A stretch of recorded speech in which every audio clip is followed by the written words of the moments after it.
There is a disease that infects the human mind.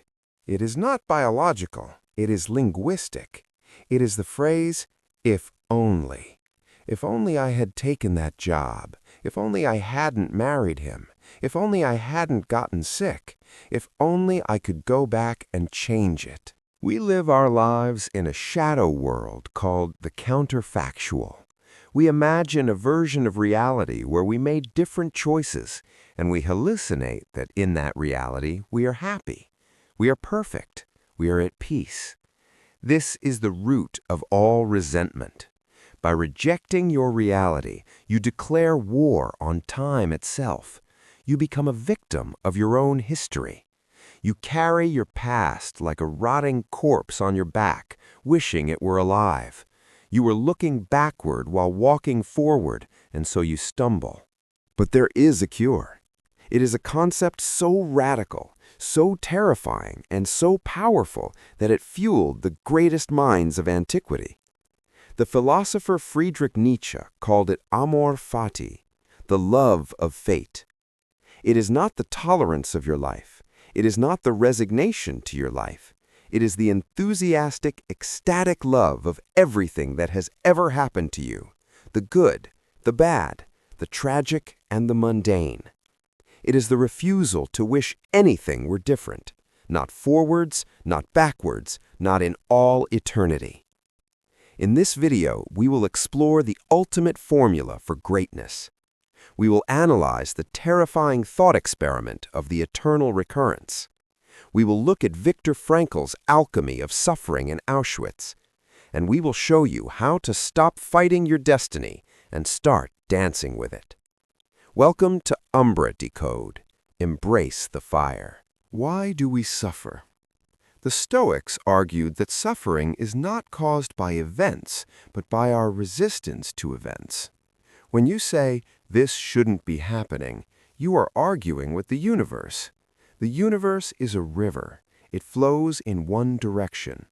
When you regret the past or resist the present, you are trying to swim upstream. You cannot win this fight. The river always wins. The only result is that you drown in your own frustration. Regret is a form of arrogance. It assumes that you can surgically remove the pain from your past while keeping the wisdom, the strength, and the character you have today. This is impossible. Nietzsche realized that everything is connected in a chain of causality. If you say yes to a single joy, you say yes to all woe as well. You cannot have the strength you possess today without the trauma that forged it. You cannot have the empathy you possess today without the heartbreak that taught it. You cannot have the child you love today without the mistake that led to their conception. To wish away the pain is to wish away the self. If you delete your demons, you delete your angels. You are the sum total of every tragedy and every victory. To reject one part is to reject the whole. Many people confuse Amor Fati with Stoicism. They are related, but there's a crucial difference. Stoicism is often about endurance. It is the stiff upper lip. It is the ability to bear pain without complaining. It is what it is. This is noble. It is defensive. It is a shield against the world. Nietzsche wanted more. He didn't just want to bear the burden. He wanted to love the burden. He didn't want to be a donkey carrying a load. He wanted to be a lion. Amor Fati is aggressive. It says, this tragedy is not just okay. It is necessary. It is fuel. I would not trade it for comfort. It is the Dionysian affirmation of life, saying yes to the chaos, yes to the pain, yes to the struggle. Marcus Aurelius gave us the metaphor of the fire. A blazing fire makes flame and brightness out of everything that is thrown into it. The fire does not resent the log, it consumes it. The obstacle is not in the way, the obstacle is the way. When you adopt Amor Fati, you become the fire. Every insult, every failure, every loss becomes fuel for your character. You stop asking, "Why is this happening to me?" and start saying, "This is happening for me." To test if you have truly achieved this state, Nietzsche proposed the most terrifying thought experiment in the history of philosophy. He called it the Eternal Recurrence. Imagine a demon comes to you tonight in your loneliest loneliness and says, "This life, as you now live it and have lived it, you will have to live once more and innumerable times more.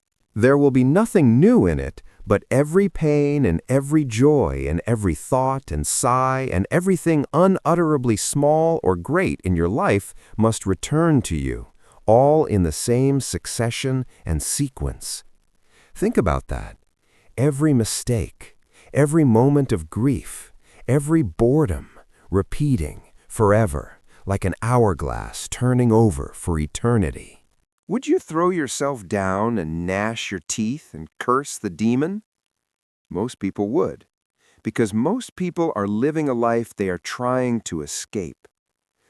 Or have you lived a life so fully, so authentically, that you would answer, "You are a god, and never have I heard anything more divine"? This is the litmus test for your soul. If the thought of reliving your life crushes you, it means you are living wrong. It means you are living for a future that you hope will redeem the past. But if you can say yes to the eternal return, you have achieved Amor Fati. You have accepted your destiny so completely that you would want it to happen infinite times. Is this easy? No. It is easy to love fate when you are winning. It is easy to love fate when you are rich.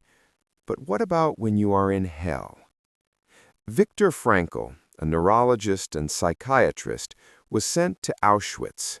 He lost his wife, his parents, his manuscript, and his freedom.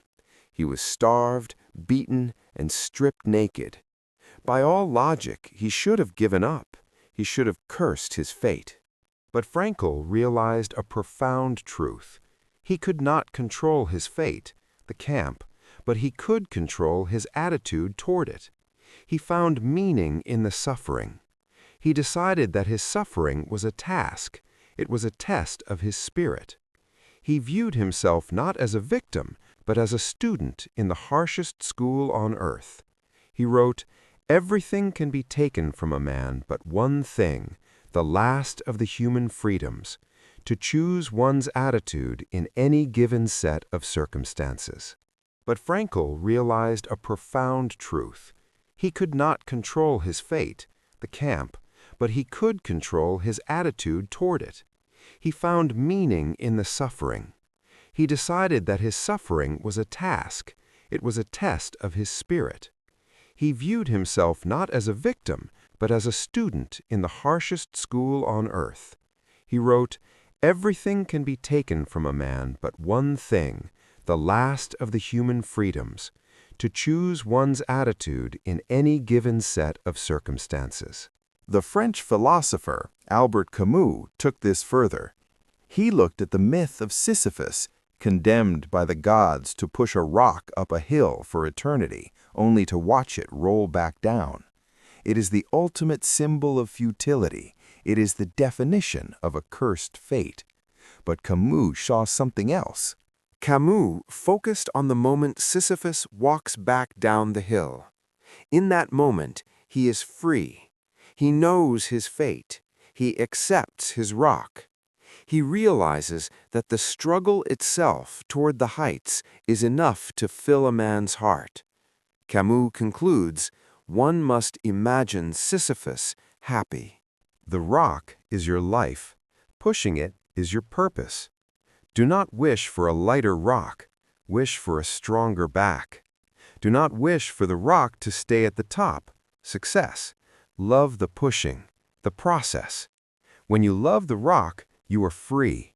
The gods have no power over you anymore. In Japan, there is an art form called kintsugi. When a bowl is broken, they do not throw it away. They do not try to hide the cracks. They repair the cracks with gold. They believe that the piece is more beautiful for having been broken. The flaw is the history. The scar is the art. Apply kintsugi to your life, your divorce, your bankruptcy, your illness. These are not mistakes to be hidden. These are the gold veins in your story. If you erase them, you erase your value. Amor Fati is the gold lacquer. It binds the broken pieces of your life into something unique and indestructible. Nietzsche's formula for greatness is simple, that one wants nothing to be different, not forward, not backward, not in all eternity. Not merely bear what is necessary, still less conceal it, but love it.